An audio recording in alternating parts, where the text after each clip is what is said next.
ዋጓን ዩቲዩብ ዋጓን ገነርስ ዋጓን አርሰናላውያን እንደምን አደራችሁ እንደምን ዋላችሁ እንደምን አመሻችሁ በያላችሁበት ሀገር ሰዓት አቆጣጠር እንደምከረማችሁ ሳሚ ነኝ። ለማታውቁኝ የዩቲዩብ ቻናሌ ስም ሳሚ ገነር ይባላል።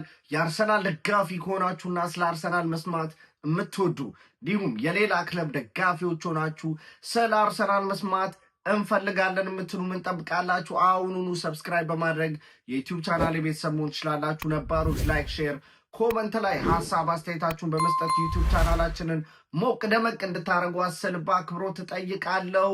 ተመልሻለሁ። እንግዲህ በ25ኛ ሳምንት የእንግሊዝ ፕሪሚየር ሊግ መርሃ ግብር አርሰናል በሜዳው ኤምሬትስ ሰንደርላንድን አስተናግዶ የሚያደርገው ጨዋታ አለ። ይሄ ጨዋታ እጅግ በጣም ይጠበቃል። ምክንያቱም ሜቢ ሌላኛው ሳምንት ሊሆን ይችላል የደረጃ ሰንጠረዡ ላይ አንደኛና ሁለተኛ ደረጃ ላይ የተቀመጡት አርሰናልና ማንቸስተር ሲቲ ያለው የነጥብ ልዩነት ሜቢ የሚሰፋበት ቻንስ አለ። አርሰናል ሰንደርላንድን ማሸነፍ ከቻለና ማንቸስተር ሲቲ ደግሞ እሁድ ከሜዳው ውጭ ወጥቶ አንፊልድ ሮድ ላይ ሊቨርፑልን የሚያስተናግድበት ጨዋታ ስላለ ምናልባትም እዛ ጨዋታ ላይ ማን ሲቲ ሊሸነፍ ወይም ነጥብ ሊጥል የሚችልበት ቻንስ ስላለ ማለት ነው። ስለዚህ አሁን ያለው የ6 ነጥብ ልዩነት ሊጨምር ይችላል ማለት ነው። እንግዲህ ተመልሻለሁ። ስለዚህ ስለ 25ኛው ሳምንት ሰንደርላንድ ጨዋታ የግል አስተያየቴን ፕሪዲክሽን ላይናፕ እና የውጤት ግምት ለመስጠት ነው የመጣሁት። እውነት ለመናገር ሰንደርላንድ እስካሁን በሜዳው በፕሪሚየር ሊግ አምቢትን ቲም ሰንደርላንድ ነው። እኛና እነሱ ነበርን እስከ ቅርብ ጊዜ የቆየ ነው ማለት ነው። ነገር ግን ማንቸስተር ዩናይትድ በሜዳችን መጥቶ 3-2 ካሸነፈን በኋላ እንግዲህ ሰንደርላንዶች ብቻ ነው በሜዳቸው አንቢትን መሆን የቻሉት ማለት ነው። ነገር ግን ሰንደርላንዶች በሜዳቸው ምንም እንኳን አንቢትን ቢሆኑም አዌይ ፎርማቸው ግን እጅግ በጣም ደካማ ነው። አሁን ሰንደርላንዶች በደረጃ ሰንጠረዡ ላይ 8ኛ ደረጃን ይዘው ይገኛሉ። ነገር ግን የአዌይ ፎርምን ብቻ ኳልኩሌት አድርገን የተመለከተን እንደሆነ ግን በ17ኛ ደረጃ ላይ 9 ነጥብ ማለትም 9 ደረጃን ወደ ታች በመውረድ ሜቢ 17ኛ ደረጃ ይዘው የሚቀመጡበት ቻንስ ነበር የሚሆነው። ነገር ግን በሜዳቸው ባላቸው ጠንካራ የሆም ሪከርድ አማካኝነት ነው 8ኛ ደረጃ ላይ ሊቀመጡ የቻሉት ማለት ነው። ሰንደርላንዶች እውነት ለመናገር ምንም እንኳን አዌይ ፎርም ላይ እንደነገርኳችሁ ደካማ እንኳን ቢባሉ ነገር ግን መጠንቀቅ አይከፋም። ምክንያቱም በብዙ በጀት ወደ ቻምፒዮንሺፑ ወደ ፕሪሚየር ሊጉ ሲያድጉ በብዙ በጀቶች ብዙ ተጫዋቾችን በማስፈረም አሪፍ የትራንስፈር ዊንዶን ያሳለፉ የቻምፒዮንሺፕ ቲሞች ናቸው ማለት እንችላለን። ከወራጅ ቀጠናም አሁን እጅግ በጣም ሴፍ ሆኗል። በጣም የሚገርመው የሰንደርላንድ እንደነገርኳችሁ የሆም ሪከርዳቸው በጣም አሪፍ ነው። እኛንም በ11ኛው ሳምንት የእንግሊዝ ፕሪሚየር ሊግ መርሃ ግብር በሜዳቸው ተገናኝተን ነበረ። እጅግ ያ ጨዋታ አርሰናልን በተወሰነ መልኩ ያዳከመ ጨዋታ ማለት እችላለሁ። ምክንያቱም 11ኛ ሳምንት የእንግሊዝ ፕሪሚየር ሊግ መርሃ ግብር ላይ ነበር የተገናኙት። አርሰናል እስከዛ ጨዋታ ድረስ 16 በሁሉም ኮምፒቲሽን ማለት ነው 16 መርሃ ግብሮችን አድርጎ 3 ግቦች ብቻ የተቆጠሩበት እጅግ ብዙ ክሊንሽቶች የነበሩት ክለቦች አይደለም ግብ ሊያስቆጥሩበት ሹት ኦን ታርጌት እንኳን ለመሞከር በጣም የሚቸገሩበት ቲም ነበረ። ነገር ግን የ11ኛ ሳምንት ያቺ የፕሪሚየር ሊግ መርሃ ግብር በስታዲየም ኦፍ ላይት የተደረገችው ብዙ ነገር ቀይራለች። ስፔሻሊ ከዲፌንሲቭ ስትሬንግዛችን አኳያ ማለት እችላለሁ። ምክንያቱም ደግሞ ያ ጨዋታ ካስታወሳችሁት በሚያበሳጭ ሁኔታ 2-2 በሆነ ውጤት ነበር የተጠናቀቀው። መጀመሪያ የክለባችን የቀድሞ ተጫዋች የነበረው ባላርድ ነበረ በ34ኛው ደቂቃ ላይ ግብ ማስቆጠር የቻለው እና ሰንደርላንዶችን ወደ ፊት ማምጣት የቻለው ስታዲየም ኦፍ ላይት ድባብ እጅግ በጣም የሚገርም ነበር። ነገር ግን ከረፍት በኋላ አርሰናል ተሻሽሎ መጥቶ በቡካዮ ሳካ እና በትሮሳርድ አማካኝነት ግብ ማስቆጠርና 2-1 ጨዋታውን መምራት ቢችልም በሚያበሳጭ እጅግ በጣም በሚያበሳጭ አንጀት በሚያቆስል መልኩ ተቀይሮ የገባው የሰንደርላንዱ ብሮቤ የተባለው ተጫዋች ባስቆጠረው የ94ኛ ደቂቃ ግብ አርሰናል 2-1 በመውጣት ነጥብ የጣለበት መርሃ ግብር ነበረ። ከዛም በኋላ አርሰናል ባደረጋቸው 22 ጨዋታዎች ማለት ነው 22 ግቦች ተቆጥረውበታል። ከዛ በፊት የነበሩት 16 ጨዋታዎች ላይ 3 ግቦች ብቻ የተቆጠሩበት አርሰናል ከሰንደርላንዱ ጨዋታ በኋላ ግን በ22 ጨዋታ 22 ግቦች ተቆጥረውበታል። ይህ ማለት ደግሞ በጨዋታ 1 ጎል ማለት ነው። ከዛ በፊት ግን የነበሩት 16 ጨዋታ ላይ 3 ጎል ብቻ ኢቨን በ5 ጨዋታ 1 ጎሉን ላይ ቆጠርበትም ማለት ነው። ምክንያቱም በ5 ጨዋታ 1 ጎል ካለን በ15 ጨዋታ ነው 3 ግብ ሊቆጠርበት የሚችለው ማለት ነው። ሶሪ ለድምፄ ሳል እየጀመረኝ ሳይሆን አይቀርም ማለት ነው። ለዛ ነው በመሃል ማስለው። ኤኒዌይስ ሰንደርላንዶች በአርሰናል ሜዳ መጥተው ካሸነፉ እጅግ በጣም ረጅም ጊዜ ተቆጥሯል ይመስለኛል። በ1983 አካባቢ ነው። ምክንያቱም ከዛ በኋላ ያደረግናቸው 18 የኤምሬትስ ወይም ደግሞ ሃይበሪ ላይ የተደረጉ የፕሪሚየር ሊግ መርሃ ግብሮችን አርሰናል በሰንደርላንድ አልተሸነፈም ማለት ነው። ስለዚህ እነዚህ ቁጥሮች አርሰናልን ለዚህ ጨዋታ የተሻለውና ጨዋታውን በበላይነት ያሸንፋል ብሎ እንዲገምቱ ያደረገ ቁጥር ነው ማለት ነው። እሱ ብቻ አይደለም፣ ዘንድሮ ሰንደርላንድ ያስፈረሙትና እጅግ በጣም አሪፍ እንቅስቃሴ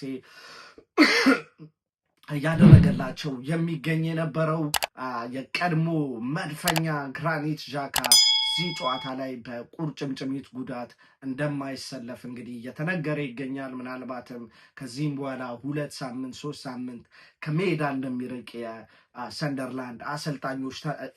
የሰንደርላንድ አሰልጣኝ ተናግሯል ማለት ነው።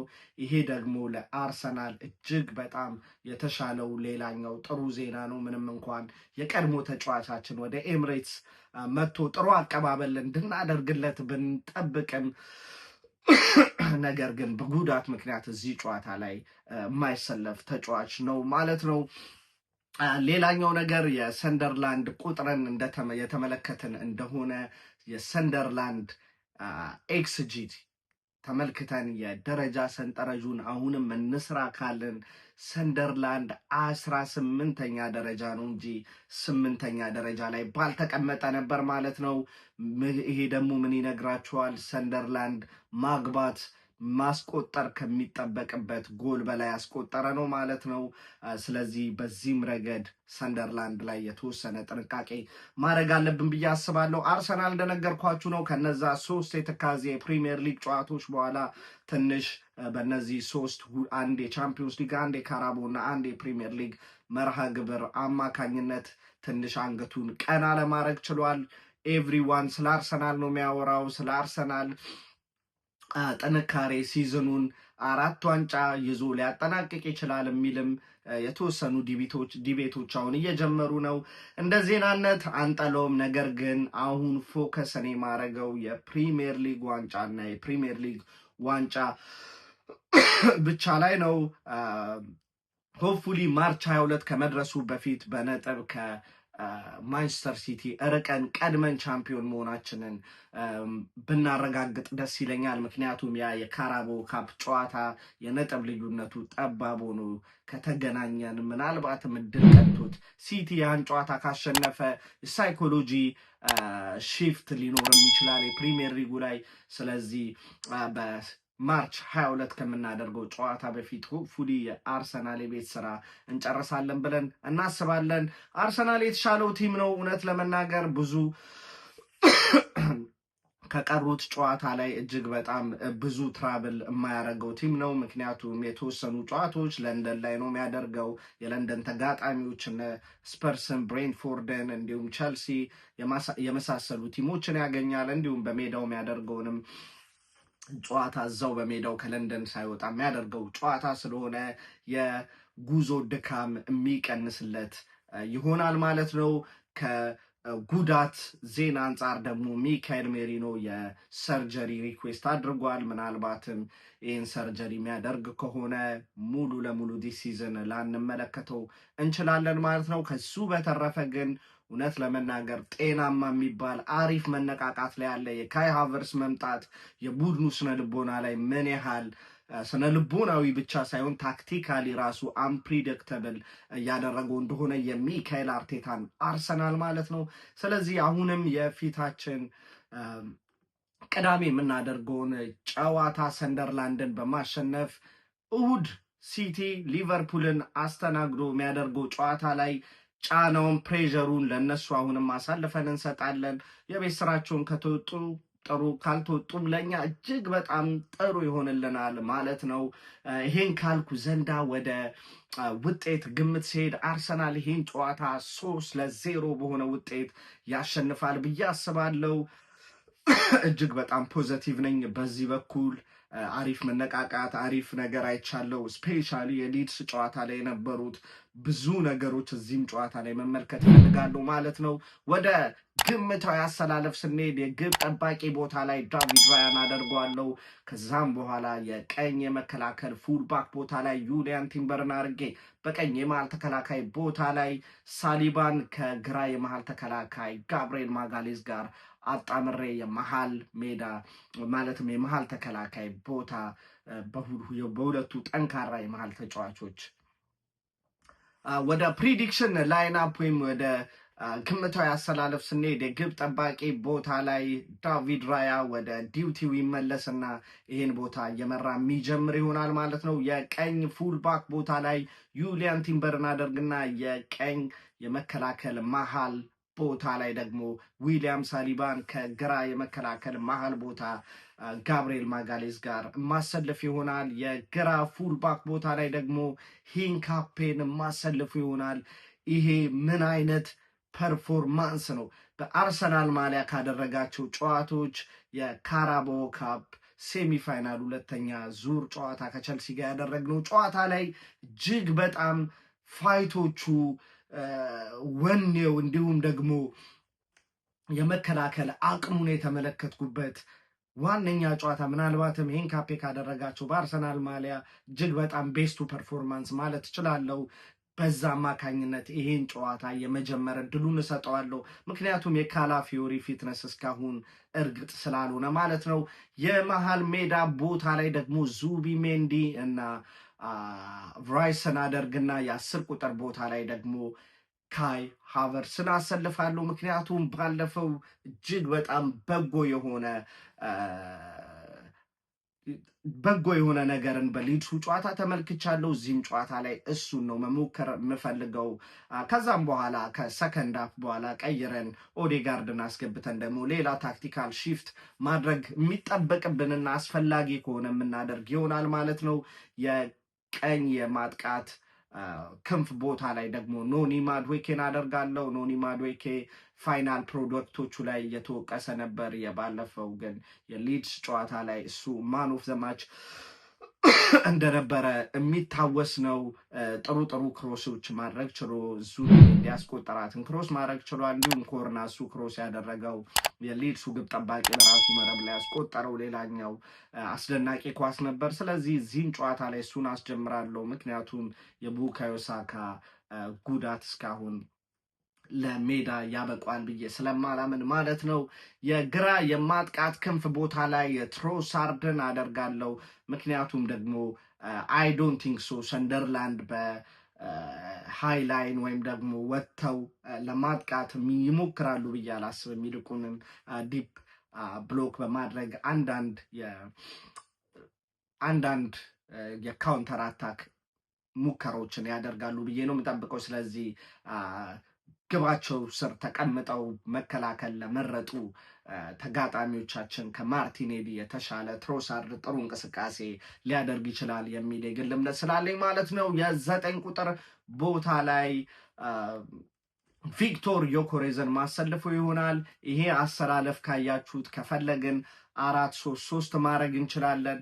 አስፈላጊ ከሆነ ደግሞ የሁለት የመስመር የክንፍ ተጫዋቾቻችንን ወደ ኋላ በመመለስ ካይ ሃቨርትዝን ወደፊት ወይም ደግሞ 9.5 ፎልስ ነምበር 9 ወይም ደግሞ ነምበር 9 ሁለት ነምበር 9ዎችን ተጠቅመን 4-4-2 ወይም ደግሞ እንደ ፎልስ ነምበር 9 ከተጠቀምነው ደግሞ 4-4-1 አይነት አሰላለፍ ቅርጻችንን እየቀያየረን አንፕሬዲክተብል የመሆን ቻንስ ይኖረናል ማለት ነው።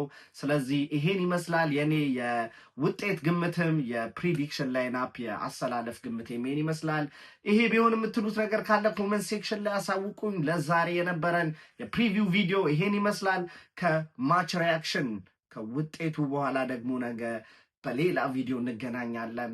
ለዛሬው ይሄን ይመስላል። አም አውት ፒስ። ካም ኦን ዩ ገነርስ።